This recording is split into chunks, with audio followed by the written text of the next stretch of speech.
Coming sports US open mix title గెలిచిన సానియా మిర్జా హైదరాబాద్ చేరుకున్నారు. శంషాబాద్ ఎయిర్పోర్ట్లో ఆమెకు అభిమానులు ఘన స్వాగతం పలిపారు. దీనిపై మరింత సమాచారాన్ని మా స్పోర్ట్స్ కరెస్పాండెంట్ జె శ్రీనివాస్ అడిగి మరిన్ని వివరాలు తెలుసుకుందాం. Srinivas, good morning Hari. చెప్పండి. పేస్ తర్వాత గ్రాండ్ స్లామ్ సాధించిన ఆయన ఉమెన్ టెన్నిస్ లో తీసుకుంటే సానియా సెన్సేషన్ అని చెప్పాలి. This third grand slam. మీ దగ్గర ఉన్న అప్డేట్స్ ఏంటి?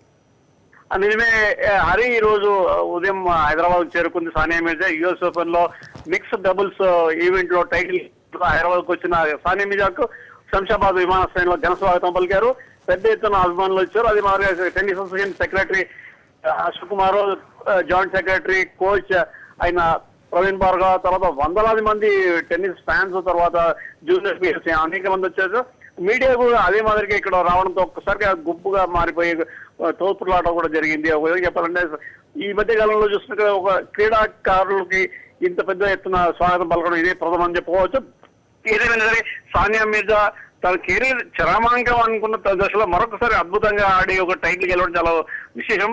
ముఖ్యంగా సానియా మిర్జా 2 ఏళ్ల క్రితం తీసుకుంటే గాయాలతో ఇంజురీ బారిన పడి కానీ ఒక టైటిల్ కూడా గెలవలేకపోయింది. ఇంకా ఆడుతుందా, రిటైర్ అవుతుందా అనుకున్న తరుణంలో ఖచ్చితంగా ఆమెకి నిరుడు ఒక 5 టైటిల్స్ గెలవడం, ఆ తర్వాత ఈసారి కూడా చూస్తే కనుక అద్భుతంగా ఆడేసి ఈ టైటిల్ గెలవడం చూస్తే కనుక సానియా మిర్జా మరొక 2-3 ఇయర్స్ వరకు కూడా ఇదే మాదిరి ఇంటర్నేషనల్ సర్క్యూట్ లో అనేక ఘన విజయాలు సాధించే అవకాశం ఉంది. పైగా ఈ మధ్య పార్ట్నర్ కూడా మార్చింది. గతంలో మిక్స్డ్ డబుల్స్ చూస్తే కనుక మహేష్ బాబుతో ఆడి 2 టైటిల్స్ గెలిచింది. 2009లో ఆస్ట్రేలియా ఓపెన్ టైటిల్ గెలిచింది సానియా మిర్జా. 2012లో ఫ్రెంచ్ ఓపెన్ టైటిల్ గెలిచింది. ఈ తర్వాత చూస్తే కనుక రోహన్ బాబుతో కొన్నాళ్ళు ఆడింది. తర్వాత మిగతా ప్లేయర్స్ తో కూడా ఆడింది. కానీ ఈ బ్రూనో సోరెస్ అని బ్రెజిల్ ప్లేయర్ తో తను జతకట్టిన తర్వాత ఇది మొట్టమొదటి టోర్నమెంట్ చక్కగా ఇద్దరు కూడా మంచి సమన్వయంతో ఆడారు.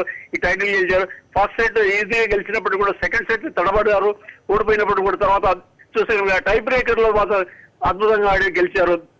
ఈ విజయం మిగతా భారతీయ ప్లేయర్లందరూ కూడా అనేక మంది కూడా స్ఫూర్తినిస్తుంది. ముఖ్యంగా సానియా మిర్జా చెప్పుకున్నది ఏంటంటే ఇటీవలి కాలంలో తెలంగాణ బ్రాండ్ అంబాసిడర్ గా నియమించడం వల్ల ఇది కూడా నాకు మోటివేట్ చేసింది కూడా చెప్పింది. థ్యాంక్స్ కూడా చెప్పుకుంది లోకల్ గవర్నమెంట్ కి. కాబట్టి మొత్తం సానియా మిర్జా ఇక ముందు కూడా భారతదేశానికి, భారత టెన్నిస్ ప్లేయర్లకు అందరూ కూడా స్ఫూర్తిదాయకంగా నిలిచే అవకాశం ఉంది.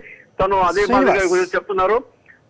హరి, శ్రీనివాస్, బ్రూనోతో కలిసి ఇప్పుడు కొత్త జంట ఏ విధంగా పర్ఫామ్ చేయబోతుంది? ఇదే జంట ఇక ముందు కూడా ఇదే విధంగా పర్ఫామ్ చేస్తారనుకుంటున్నారు? అలాగే మొన్నే స్టార్ట్ చేసిన సానియా అకాడమీకి ఇది ఏ మేరకు ఉపయోగపడుతుంది? అలాగే మీరు చెప్పినట్టు మిగతా వాళ్ళకి స్ఫూర్తిదాయకంగా ఉంటుందని అనుకుంటున్నారా? క్లుప్తంగా చెప్పండి. నిజమే హరి, బ్రూనోతో కలిసి, బ్రూనో సోరెస్ తో కలిసి ఈ మధ్య జత కట్టింది మిక్స్డ్ డబుల్స్. గతంలో మహేష్ బాబుతో కలిసి ఈ ప్లేయర్ అంటే ఇప్పుడు మహేష్ భూపతి మిక్స్ డబుల్స్ లో తగ్గించుకున్నాడు కాబట్టి వేరే ప్లేయర్స్ ఆడేది అతను మొగ్గు చూస్తున్నాడు కాబట్టి మహేష్ భూపతి అయితే గ్యాప్ ఇచ్చాడు. ఆ గ్యాప్ లో చక్కని పార్ట్నర్ దొరికాడు. మొత్తం మీద బ్రూనో సోరెస్ రూపంలో ఖచ్చితంగా Bruno Soros Sania Mirza partnership ముందు కూడా అనేక విజయాలు సాధించే అవకాశం ఉంటుంది. ముఖ్యంగా గ్రాండ్ స్లామ్ ఈవెంట్స్ లో ఒక కొత్త ప్లేయర్ సీనియర్ క్రీడాకారులతో కలిసి ఆడడం, ఇద్దరు మంచి సమన్వయంతో ఆడడం, పైగా అక్కడ చూస్తుంటే మిగతా ప్లేయర్లు టాప్ ప్లేయర్స్ అందరూ కూడా బీట్ చేస్తూ వచ్చేసి గెలవడం ఖచ్చితంగా ఒక గ్రేట్ అచీవ్మెంట్ అని చెప్పక తప్పదు. అయితే భవిష్యత్తులో కూడా అనేక ఈవెంట్స్ ఉన్నాయి.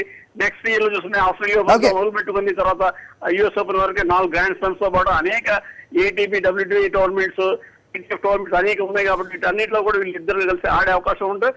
అదేవిధంగా ఈ విజయం కూడా చూస్తే కనుక ఖచ్చితంగా ఇండియన్ ప్లేయర్స్, ముఖ్యంగా హైదరాబాద్ లో సానియా మిర్జా అకాడమీ ఏదైతే పెట్టిందో ఆ అకాడమీలో ఉన్న ప్లేయర్స్ కూడా అనేక మందికి స్ఫూర్తినిస్తుంది.